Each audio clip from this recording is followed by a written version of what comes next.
it did what we thought, at least the Bitcoiners thought. It got to some level of parity relative to gold. Bitcoin and the crypto market continue to test your resolve. Many people right now are exiting the market, taking their bat and ball home, and feel let down by the entire bull market. This was not what we were promised. We were promised the craziest bull market yet, but is there still hope? Have we still got macro data that's going to tell us the bull market is very much on? In this video, I'm going to be breaking down what is going on, some global geopolitical tensions that, well, could affect the market, and a massive event happening on Friday. So go ahead, smash up that like button to a brand new all-time high, and let's get into the video. So once again, the crypto market seems to have let you down. After 3 days of moving to the upside, well, the last 2 days have been pretty painful, but it's still slightly better than those that queued to buy the FOMO gold. Fear and Greed Index sitting around about 25 and is in a continuous decline from those highs of around 70 over a year ago. And even a week ago, we were actually sitting at 30. So what is going on? And well, why are we seeing such a drive down in the market? We all know that the FOMO came for gold, and everyone was talking about gold hitting new all-time highs. And well, here on the channel, we discussed the fact that we thought it was a little bit over. In fact, gold ETFs made up over 8% of the entire US listed ETF trading volume on Tuesday. Now, what we are seeing is the global Bitcoin ETF market is actually starting to gain some momentum.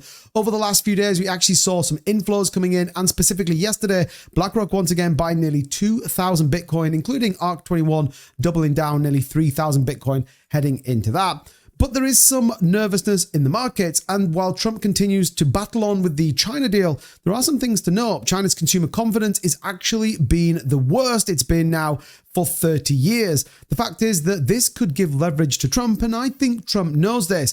And with Russian oil sanctions coming in the last 24 hours, the markets are kind of holding up given this huge news. If you remember, when Trump's announced tariffs before, markets have dumped. And equally, when war is on the table, this generally is not a good thing for risk assets as well. But Bitcoin holding up still above that weekly trend line and still giving us some optimism for what's coming. So what is coming and why we need to be bullish? Well, the US Bank of America Global Research announced their CPI thoughts, and it's actually more bullish than we thought. The expectation on the headlines is that core CPI rose by about 0.3, but could be rounded down to a 0.2. The view is that tariffs continue to push goods prices up, albeit by 0.1% for September.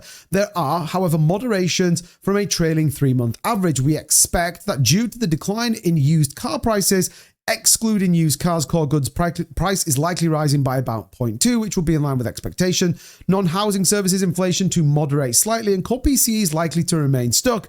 This could give some optimism in the market, and actually could then tell us that CPI, as well as the economic data, is actually in line to what we think. This at the same time, the US Treasury continues to buy back a whopping $1.9 billion of its own debt.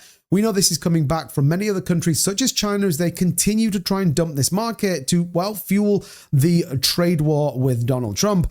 And, well, this plays out in a final stage parabolic move. Now, you may think too, but how have we got to this point? Everything's telling us that the markets are bearish and people go silent. These are generally when, well, the smart money accumulates and Bitcoin or the crypto markets tend to move to the upside. Take a look at this. This is showing us that over the last 4 cycles of the current cryptocurrency market and previous, that we have had 2 downtrends in every single bull market cycle. We see 2 phases before a huge bullish move, and this is showcased throughout all of the past 3 cycles. And guess what? It's now shown up again. With all the bullish moves, potentially Friday's CPI data coming in, and the Federal Reserve having to cut rates, this could ignite the final move that we've been talking about for a while. Now, when you talk about rate cuts, we've obviously discussed this a number of times on the channel. Expectation is 25 basis points, but there are calls now the Fed may even go bigger. With the announcement from Donald Trump today, particularly around the economy and more importantly, this inflation news, could a 50 basis points cut come in? This could turn things very bullish very, very quickly. All the macro data tells us, well, the markets are still very much bullish and we should be more optimistic. Just take Bitcoin's NASDAQ implied fair value. They believe the price right now should be around $156,000, giving us a 31% undervalue on the price of Bitcoin. A log linear regression highlights whether Bitcoin is misrepresented or mispriced in relative to equities. So this should give us, once again, a confidence that, I mean, technically Bitcoin's on a 31% discount right now.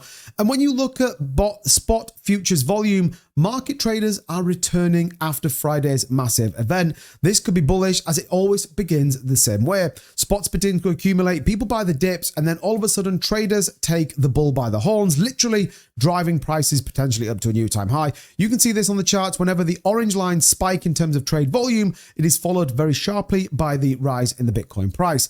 So when we break all of this down, what is the future looking like? The long trend still tells us that the macro is very bullish. Yes, we've got geopolitical events that may give us some short-term pain, but I think as long as Bitcoin holds above 106, this keeps us in a very uptrend. And with CPI data coming in, the Federal Reserve likely to cut rates, and Jerome Powell likely to be dovish, well, it all signals that, well, maybe the best of the market is yet to come. And those that can hold and ride this volatility out, well, ultimately get rewarded in the longer term.